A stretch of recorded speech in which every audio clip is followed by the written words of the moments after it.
মালদার মানিকচকে অষ্টম শ্রেণীর ছাত্রের রহস্যজনক মৃত্যুর ঘটনায় অবশেষে 14 দিনের মাথায় মৃত ছাত্রের দেহ দ্বিতীয়বার ময়নাতদন্তের জন্য নিয়ে যাওয়া হলো কল্যাণীর এইমস হাসপাতালে। হাইকোর্টের রায় বুধবার রাতে ভূতনির কেদারটোলা থেকে মৃত ছাত্রের দেহ পুলিশের তদারকিতে কল্যাণীর এইমস হাসপাতালে নিয়ে যাওয়া হয়। উল্লেখ্য, গত 2রা জুলাই বুধবার গভীর রাতে মালদার মানিকচকে এক বেসরকারি স্কুলের হস্টেল ঘর থেকে শ্রীকান্ত মণ্ডল নামে 14 বছরের অষ্টম শ্রেণীর এক ছাত্রের ঝুলন্ত মৃতদেহ উদ্ধার হয়। ভূতনির হীরানন্দপুর অঞ্চলের কেদারটোলার ওই ছাত্রের হস্টেল ঘরে অস্বাভাবিক মৃত্যুর ঘটনায় বিদ্যালয় কর্তৃপক্ষ আত্মহত্যার দাবি করেন। এমনকি মালদা মেডিকেল কলেজ হাসপাতালে মৃত ছাত্রের দেহের ময়না তদন্তের রিপোর্টেও আত্মহত্যার কথাই উল্লেখ করা হয়। কিন্তু আত্মহত্যার দাবি মানতে নারাজ হন মৃত ছাত্রের পরিবারবর্গ। তারা অভিযোগ করেন, শ্রীকান্তকে স্কুলে নির্যাতন করে মারা হয়েছে, তাই তারা স্কুলের প্রধান শিক্ষকের বিরুদ্ধে শাস্তিমূলক ব্যবস্থা গ্রহণের দাবিতে মৃত ছাত্রের দেহ দ্বিতীয়বার কল্যাণীর এইমস হাসপাতালে ময়নাতদন্ত করার দাবি তুলে মৃতদেহ বাড়িতেই ফ্রিজে সংরক্ষণ করে রাখেন এবং তারা হাইকোর্টের দ্বারস্থ হন। সেই ঘটনায় বুধবার হাইকোর্টে মৃত ছাত্রের দেহ পুনরায় ময়নাতদন্ত করার নির্দেশ দেয়।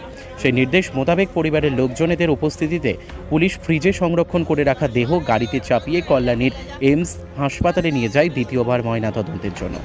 এই ঘটনাকে ভূতনিবাসীর ঐতিহাসিক জয় বলে দাবি করেন বিজেপি নেতা গৌরচন্দ্র মণ্ডল। তিনি বলেন, শুরু থেকেই তিনি মৃত ছাত্রের পরিবারের পাশে আছেন, সুবিচার না পাওয়া পর্যন্ত পাশে থাকবেন। আশা করছেন দ্বিতীয়বার ময়নাতদন্তে সঠিক মৃত্যুর সঠিক কারণ উঠে আসবে, মৃত ছাত্রের পরিবার সহ ভূতনিবাসী সুবিচার পাবেন। মালদা থেকে বিশ্বজিৎ মণ্ডলের রিপোর্ট, এস নিউজ বাংলা।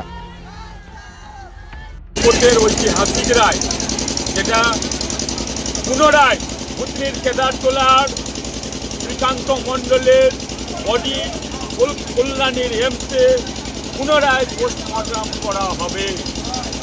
এটা প্রেম কুমার মণ্ডলের পরিবারের যেরকম খবর, ওটা ভূতনিবাসীর ঐতিহাসিক জয়। আমরা ওর বাড়ির পাশে ছিলাম, পরিবারের পাশে ছিলাম, ওটা ভূতনিবাসীর পাশে ছিলাম। যতক্ষণ এর সুবিচার না পায় ততক্ষণ পরিবারের পাশে আছি।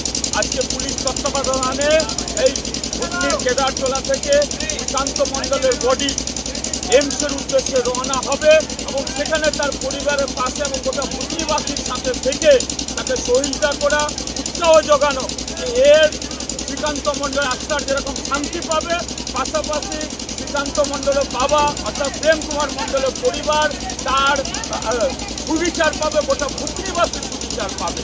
যে এই সরকার কীভাবে মানুষের সঙ্গে প্রতারণা করছে, এই সরকারের চব্বিশটা পুলিশ এখনো পর্যন্ত অধরা।